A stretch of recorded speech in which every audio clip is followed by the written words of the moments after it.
This podcast represents the opinions of our hosts and guests. The content here should not be taken as medical advice and is for informational purposes only. This podcast also does not establish a standard of care, doctor-patient, or client relationship. No guarantee is given regarding the accuracy of any statements or opinions made on the podcast or website, and because each person is so unique, all listeners are encouraged to connect with counseling and medical professionals for assistance with their personal journey. All people, places, and scenarios mentioned in the podcast have been changed to protect the privacy of those involved. You're listening to the We're Not Fine podcast with Doug Jensen and Dr. Talia Jackson.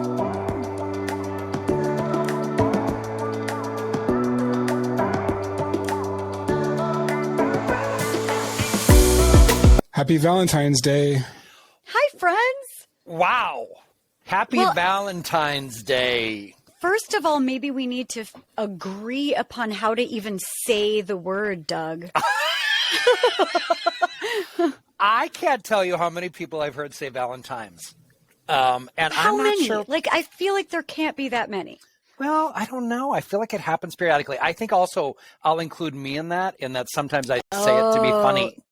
Oh, well, that's different.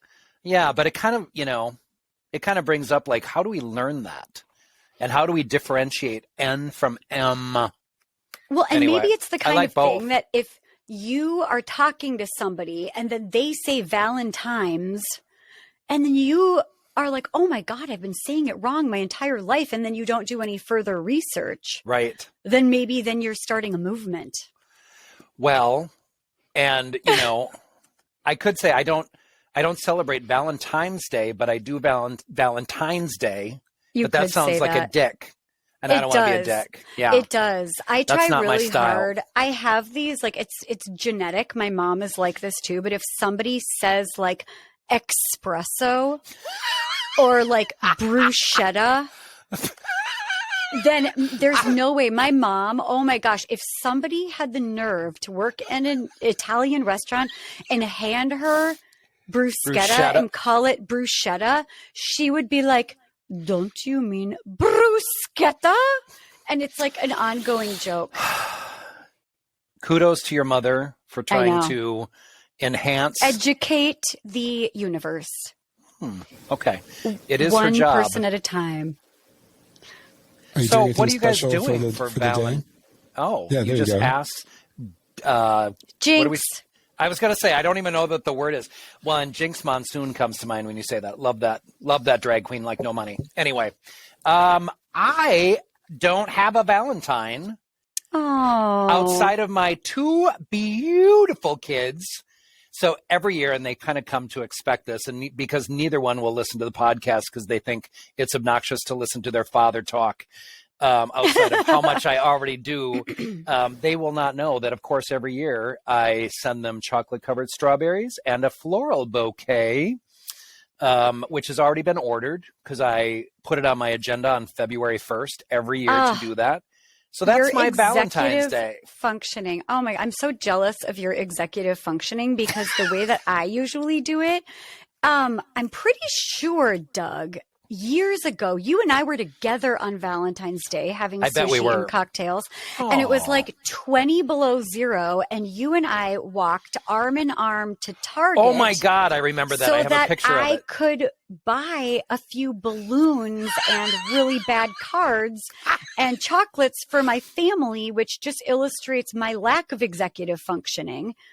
It's sort of oh shit, it's Valentine's Day. Well, and then we went over the time allotted that we were going to hang out. And so we walked around downtown Minneapolis, and then that's right. We ended up at that beautiful Target, and we walked around like, let's find something creative. But it had been picked over, of course.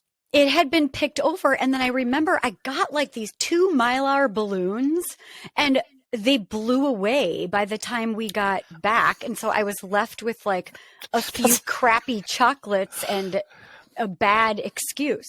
It was and Target not my chocolate best is not showing. Great. Greg, do you have a Valentine? No, I don't, Doug. But coincidentally, if anyone would like to be Doug's Valentine, they can email us their questions at questions@we'renotfine.com. I welcome it. I welcome it. Please include a photo and a resume. Of what part of their body? Oh, face. He just wants to see the face. Whatever you want to share. I'm pretty open to whatever you want to share. Wants to see the personality and the smile. Yeah. Okay, we'll go with Valentines. that. No Valentines. There's no time for that right now. We're busy people. No time for Valentines. No time. No time it's for not Valentines. Valentine. It's not Valentine. What about you and Rob? Do you and Rob have a restaurant reservation or something planned? You know, we like to go a little underground because we feel like it's just a little commercial. So our favorite thing to do is like get a really yummy dinner to cook at home. Oh. And just have it be cozy. And of course, it involves our sons as well. And so there isn't anything like super sexy about it. But it's just cute. And sometimes we'll go to like Patina and find a couple cute things for everybody. And everyone buys each other like one cute thing because that place is like literally the cutest. Right next to my office. We did have one situation back when we had our OP, our original pug, who then was like morbidly obese with diabetes and glaucoma and all sorts of issues. But we like made this really fancy steak wrapped in bacon and like a cheese and salami plate, all this like really beautiful stuff.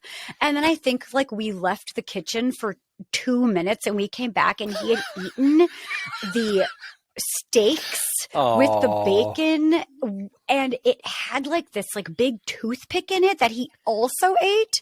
And so our sexy, beautiful Valentine's Day ended up being like an emergency pet hospital day. Yeah.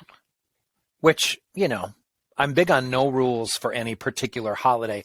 And by the way, I would say out of like great compassion and empathy, this is a difficult holiday for a lot of people. Like a lot of people. What did you say? What did you say? Singles Awareness Day. Sad. Yeah. And you know, you mentioned something, Talia. There's a lot of people that realized Valentine's Day might have been put in place just for money making for Hallmark and other industries that benefit. But I'm also somebody who just enjoys every reason to celebrate something. So I'm glad to partake in the chocolate strawberries, which I think cost $90, by the way. Well, and also you are celebrating love. You're not celebrating love those two kids. Romance.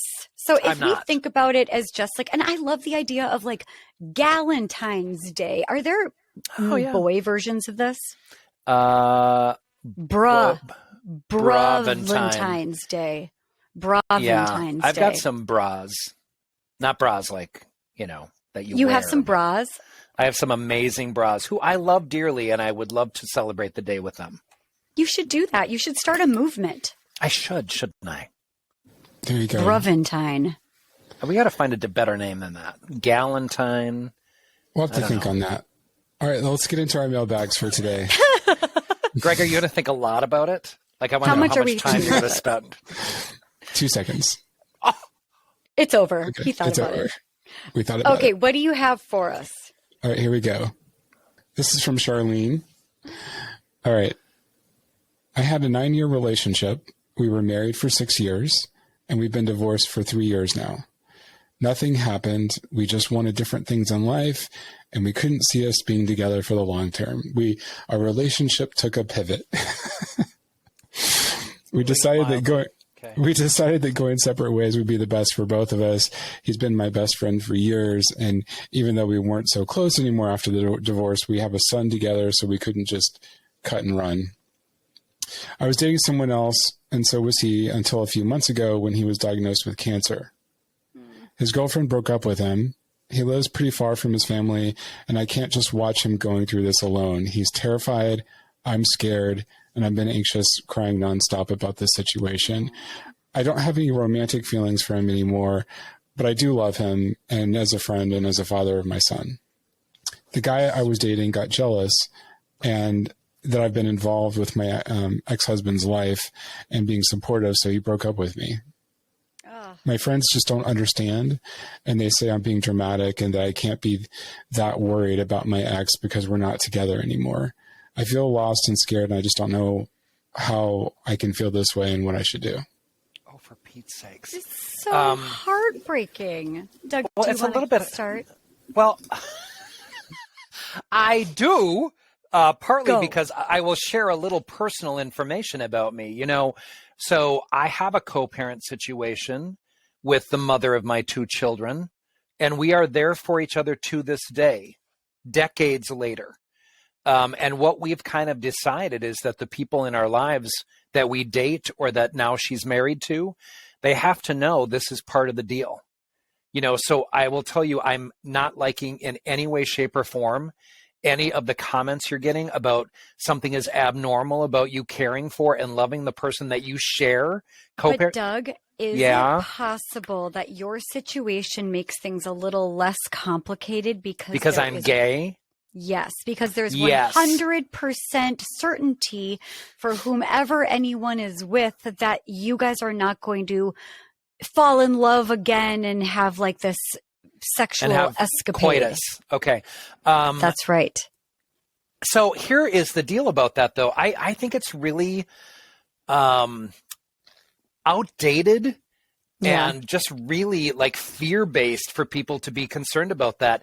If you're really clear with people, there is not a physical or romantic interest, but that you love and care for this person who, by the way, is going through a difficult time.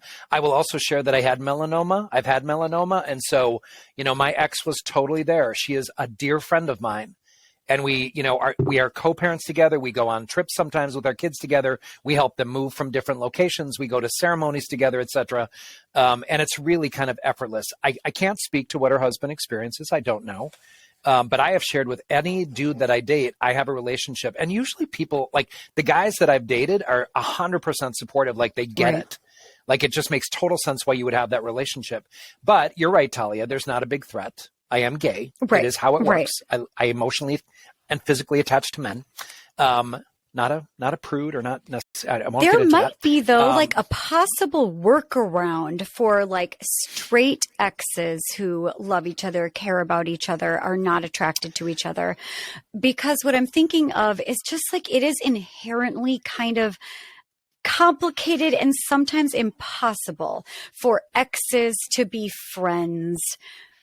Straight exes, gay exes. I'm just thinking because there was once attraction, there was once deep love and shared life and sometimes shared children. But what I have found is that if the person or the people involved that are exes that are taking care of each other, if they bring in their partner, so it isn't just like I'm leaving tonight to have dinner with my ex, but it's like you and me, we're a package deal. This guy, I adore him. He's the father of my children. I care about him a lot. We're the couple. We are going to go take care of him. We're going to make some soup and bring it to him and sit with him. Or like, I want you to also connect with him. That can be a really beautiful workaround.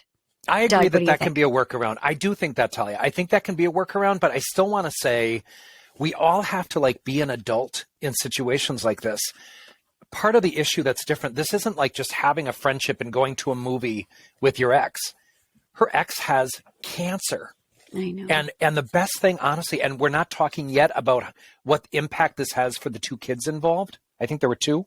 I think it was 1, but I don't think it matters. Okay. They have a son? Okay. Yeah. So here's the deal. I'm projecting my own circumstance. But in the situation where there's like 1 child, it benefits the child, remember. Every kid therapist that I know would say that what my ex and I have done on behalf of our kids is the right idea. Don't hate your ex. Don't have strain with your ex. And so if you can show love for that person, it makes your kids know you meant to bring them into this world and you have their back and you are a united team. And I have seen so many straight people and gay people manage and navigate this relationship dynamic and the change really well. I will tell you too. But it can also destroy the relationship. So like that threatening piece, I feel like needs to be addressed, which you didn't have in your like beautiful uncoupling co-parenting experience. But which it wasn't always beautiful, by the way, but go ahead. It was probably bumpy in spots. It had bumps, for sure. But there is something inherently threatening about your partner spending a lot of time and energy and just filled with like empathy and generosity of like time, blood, sweat, and tears, spirit towards somebody else that they have once loved and share a child with, there's no way to make that feel good for the partner unless the partner is brought into the process. I disagree with that. I think it's... Well, you're wrong. Look, I'd like to now bring to you evidence. This is what my best friend gave me. Is this backwards? No, it looks right, but yeah. So proof. Exhibit I have the A. same mug. I have the same mug. So we're in a. Okay, what were you going to say? Although your TITS are much bigger than mine. THANKS.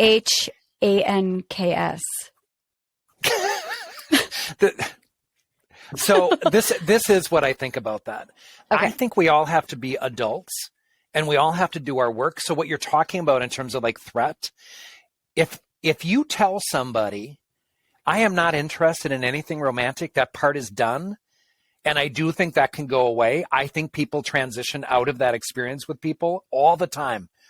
There is no threat here, but this person is the co-parent and father of my child. And I love this person, not in a romantic way. I want that dude to hear her.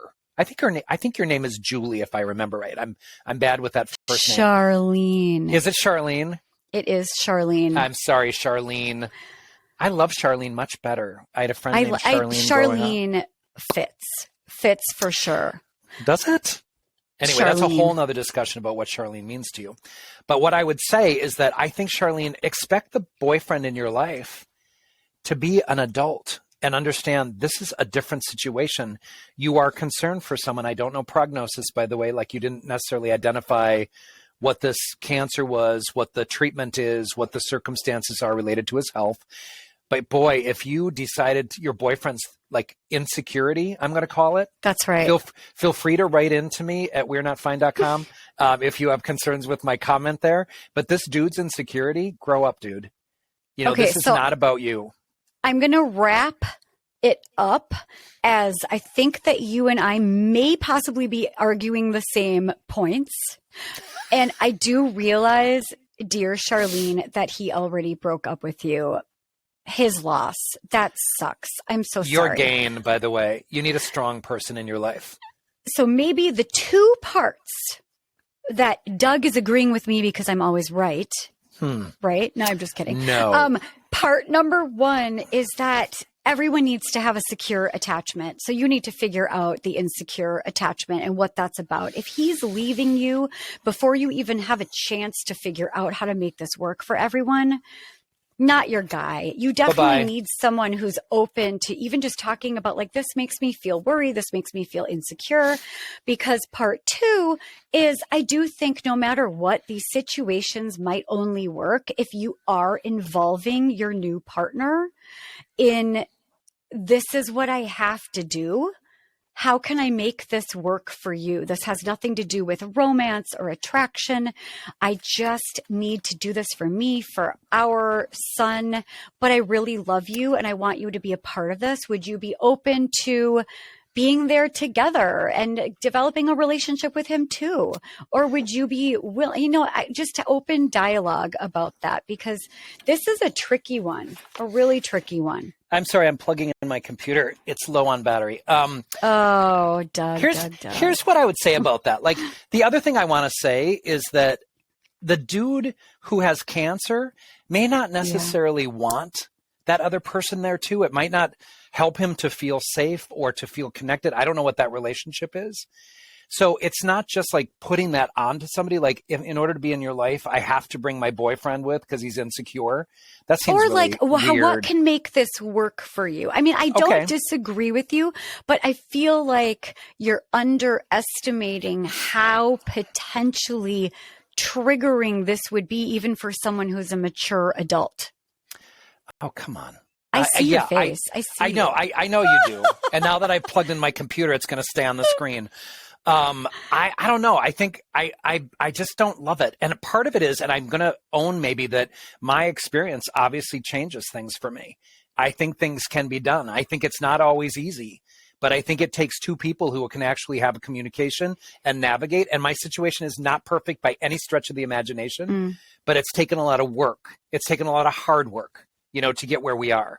So I would say the hard work is not something to be avoided. And I honestly think, Charlene, I got your name right this time. I really think that, I don't think you want to be with someone necessarily who's not secure in your relationship with him and can support you doing what's right for you and your son in this situation. I don't like it. But Doug, do you agree that now Charlene is actually navigating two love relationships with intimate partners, and that this is going to require a lot of one-on-one, a lot of intimacy, maybe nostalgia, maybe mourning together? I mean, they feel like this is family. They have a child together. The word maybe is the really key piece there. I don't think we know anything. We don't know anything about this. We don't know, maybe the dude with cancer is yeah, I don't feel anything either. There's nothing here. I'm so grateful for you in my life. You're like my girlfriend, right? We don't know anything about him. We don't know anything about this circumstance, but I also don't think that they're equal. There's such a massive difference between a romantic connection and a platonic connection. And you can have a platonic relationship with an ex. People do it all the time. And in this situation where you are choosing to have this person still in your life, and by the way, whatever it is, graduations, weddings, whatever it is, you want to be able to show your son, we love you, we brought you into the world out of our own choices and love, and we're going to be there for you. Probably the other piece that I'm not saying is that I sometimes struggle, of course, with divorced couples who forget that their kids are impacted by their anger and their rage, and they're talking about them behind their back, etc. Don't do that. Rule 1 of divorce: do not talk badly about the others to your kids. 100%, because it doesn't destroy their image of the parent. It destroys their image of themselves, because you're trashing half of them, and they need to be able to love that other parent and themselves. So Charlotte, I love that you're doing this. Charlene. I love that you, Charlene. What did I say, Charlotte?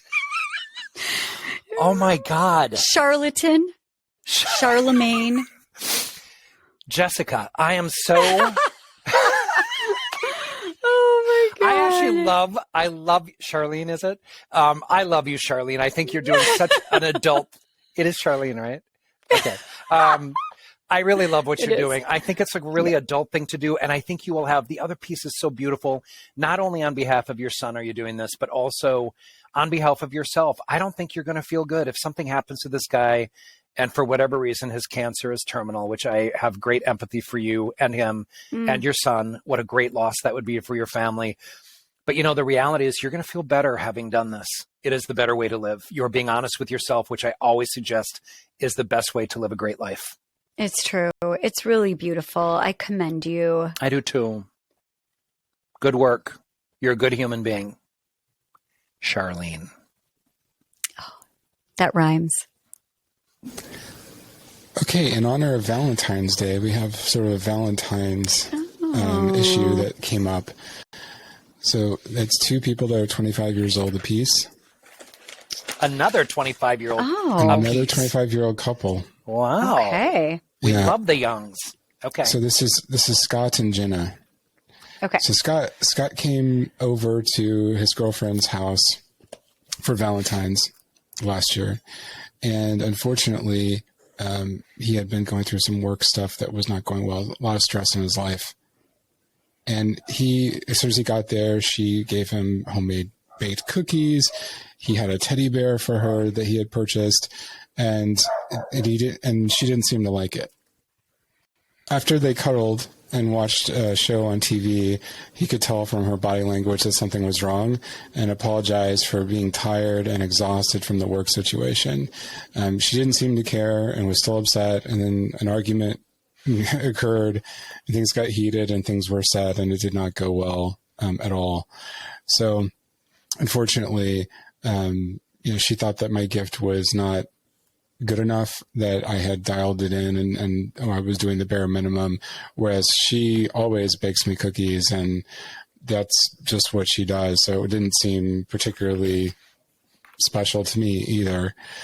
But our conversation and texting back and forth ensued. And so the next day I said, "Good morning. Yesterday wasn't how things should have played out. Although I was tired and drained, I take accountability for my part in how things negatively transpired, as well as how they were handled when it escalated. I'd like to show you and our relationship the appreciation that it deserves today. I love you, and I hope to see you later today." And She responded. Greg, who was that? Oh, that was him that did that? That was Scott. Yeah, that was That's Scott. lovely. I Yeah. know. And then Jenna replied, "I apologize for my part on how things played out. I should have communicated better about what I want. But at this point, I don't feel like any gesture today would be genuine. I don't feel comfortable coming over, so there's no need to do anything." And then I responded back to her, "I appreciate you taking accountability." Then 2 days later, she sent me this. "While I appreciate you taking responsibility for how things played out, Valentine's really showed me that neither of our needs are being met, and this relationship isn't healthy for either of us. I need someone who is going to show up for me and make me feel loved and supported. Although I've tried to communicate my needs, they are not being met. I do appreciate everything you have done and taught me while we were together, but I think I need to be alone right now. I hope you can understand and respect my decision. I want nothing but the best for you, but I have to make sure that I'm okay mentally and emotionally." Oh, And I this received is that. so sad. Yeah, I received that a couple of days ago, and I didn't know how to respond, so I haven't responded. At first, I wanted to respect her wishes and leave things alone, but I do love her. She can be extremely needy at times and needs constant attention, which drains me. But nonetheless, I still love her. She's been with me through some things and stayed solid. I make efforts to show her appreciation through affection and words of affirmation, but it seems to be not enough. Should I try to stay with her, or is this pretty much over in terms of a relationship? Yeah, this is a real heartbreaker here because, like, this is why we can't have everything relying on, like, our birthday or Valentine's Day or how someone shows up on one day. Is she disappointed in the present or in the entire relationship? Which would then lead me to ask, how are you communicating these needs? Like, what are your expectations? Because if we are living in a constant state of disappointment, that our partner should be able to clairvoyantly anticipate all of our needs and surprise us. I mean, Doug, I don't know about you, but literally every single couple that walks through my door, at least one of the conversations, someone will say, I shouldn't have to tell him that I want this thing. I shouldn't have to tell her that that's important to me. They should already know. Right. Yeah. And so then I have to, of course, as you know, I say like the same thing, but I will always say that, and this is also like, you could totally disagree with me, right? But what I always say is that the only person on the planet that might be able to anticipate your needs is an incredibly attuned mother whose like biological spidey sense is like, are you hungry? Are you thirsty? Are you cold? Are you sad? Are you like, my life is to serve you and meet all of your needs. But otherwise, if you're an adult and you never got that, which most of us haven't, I'm very sorry. You're not going to get it. You have to be that for yourself because no one else can anticipate your needs. So if you say to somebody, okay, I have a lot of triggers around Valentine's Day, or like I have a lot of expectations around Valentine's Day, around my birthday, around Christmas. These are some past experiences that left me feeling so sad, so disappointed, so alone. Can we get around that? Can we figure out, like, I'm all about experiences. So like, I don't want a teddy bear. I want a surprise experience, or I don't want a surprise experience. I want this other thing. And I know that, I mean, even what she said about like, don't even bother trying today because it won't be genuine and sincere. That's also like a battle under the same umbrella of, if you haven't thought of it yourself and wowed me, don't even bother. Now that I've told you what my needs are, you've already failed. Whereas I would really encourage people to get ahead of that. Like, if you feel like I have a history of being so disappointed every Valentine's Day, that's yours, my dear. You got to figure out what that's about and what you're craving, what you're wanting, what you're needing, so that you actually have a chance of getting it. And yes, you might have to sacrifice the surprise, but at least you are going to feel like that person hears you, loves you, cares about you, and is stepping up to love you in the way that you want to be loved. This is relationship destroying. And if you stay in this relationship, I can guarantee you it's just going to be more of the same dynamic, that you are going to forever disappoint her unless she can take some responsibility, not just for her reactions, but for her anticipation and her expectations. And then it's on her to communicate with you how you can please her. And not just in presence, in everything. So I don't even know where to start. I do want to start by disagreeing with you. I think that, one of my big pet peeves has always been, like, as I've been this involved dad in my kids' lives, I've watched all of these commercials geared toward mothers, and it drives me fucking nuts. I know. It's like, it's so discounting of men. It's so discounting of men who are attuned to their kids. So no, I don't agree that it's just a mom who is, aware of needs for their kids. I think maybe it's both. Just an attuned parent. I was just thinking I like that. I like the word parent. Parent. I was just thinking about this parent. like biological, like spidey sense that some mothers may experience just because of biology, but that is not at all to say that any parent of any gender can't be madly in love, totally attuned. And so, not to get too far off on that, but there are motherless kids, right? There are kids with two dads. There are kids with one dad. There are all those things. That's right. And it's I think, very hurtful. And also, there are mothers that have zero maternal sense and should not ever have been mothers. And by the way, I mean, yes, the woman goes through, obviously, a very big process of pregnancy and delivery, but it does take sperm. So there are dudes involved in that, biologically. So I did not mean to discount men. Off that soapbox for a second. I want to go back to, of course, Scott. I have so much to say about this. Like, one of the things I caught at the beginning of your description in your letter was, that she had written in this kind of, I'm done with the relationship. We obviously don't meet each other's needs. I was clear on what my needs were. That's my question. Like, did you feel like you knew what her needs were? And I'm going to go to love languages for a second on this. Mm-hmm. Acts of service, gifts, all those things that are in there. Physical touch, all those things. Quality time. If she says gifts are my way of feeling important, I think you missed the ball, right? And I also think, Scott, that you did a beautiful job of rebounding.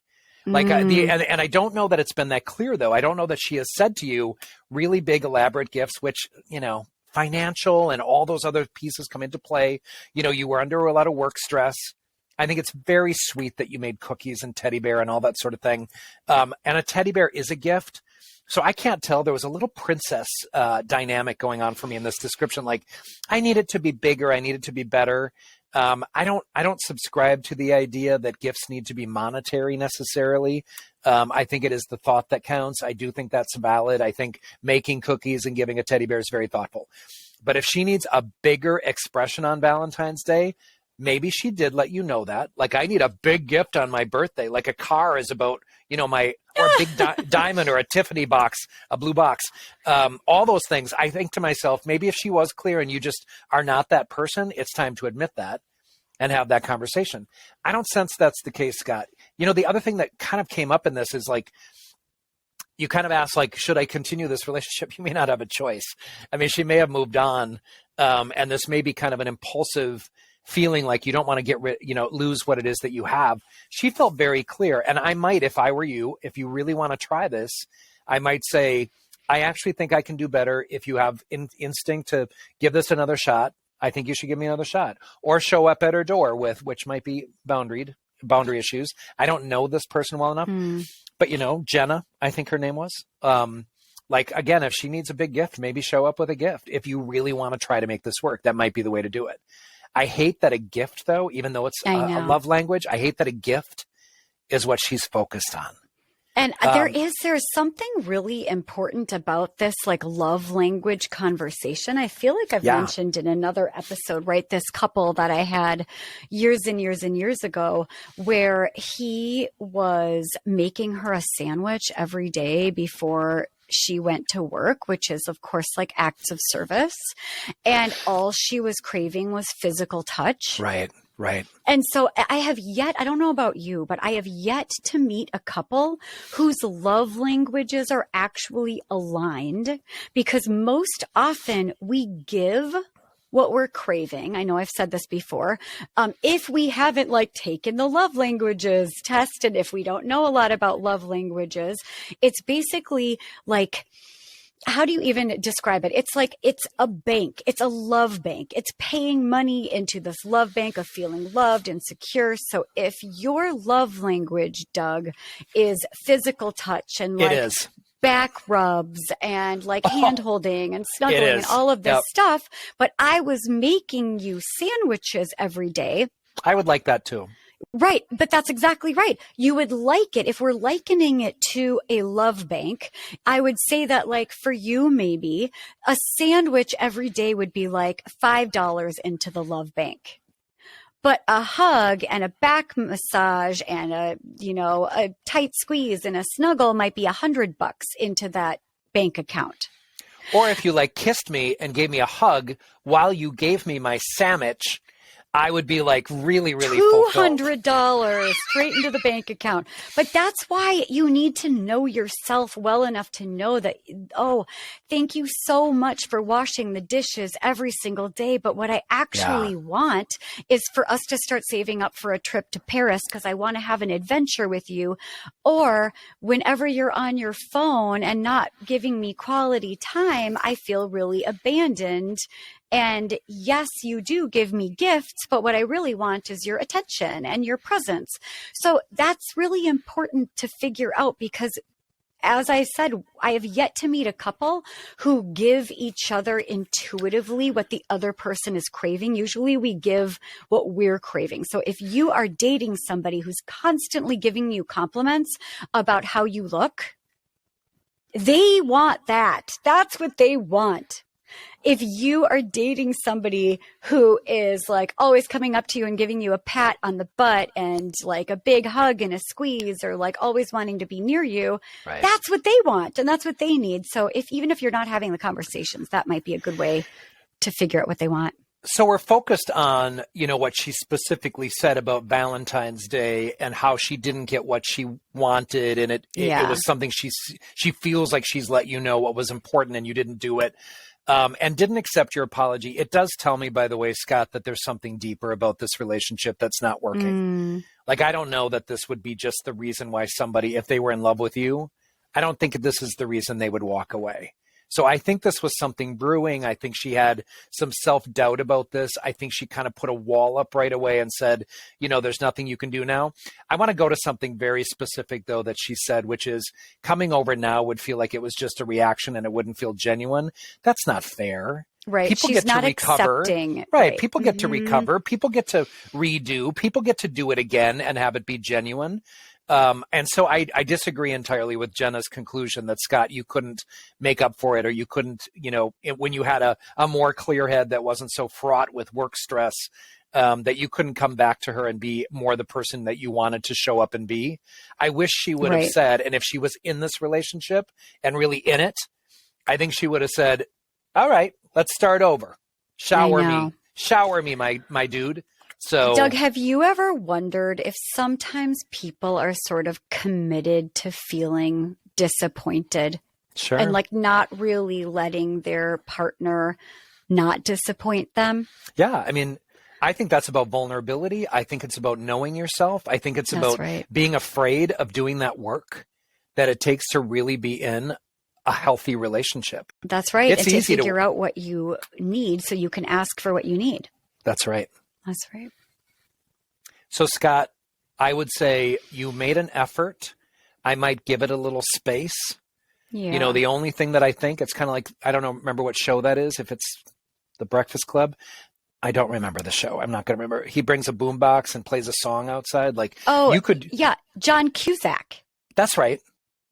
It was called. Whose sister Joan is amazing. Anyway. Oh my God, she's amazing. Okay, that movie is called Say Anything. Oh, I got it wrong. But here's the deal about it. Like, you could make some big romantic gesture and give it one more shot if it's something you need to do. I think that's a fair thing. But if that's not something she's open to, be very aware of her boundaries and walk away. Scott, I'm glad you wrote in. Thank you for sharing you're that amazing. experience. You sound like a great boyfriend. I know. I think so too. I think you're a good boyfriend. All right. Have a question for Doug or Talia? Email us your questions at questions@we'renotfine.com. Eligible questions will be randomly selected for upcoming episodes. For details, visit our website at we'renotfine.com.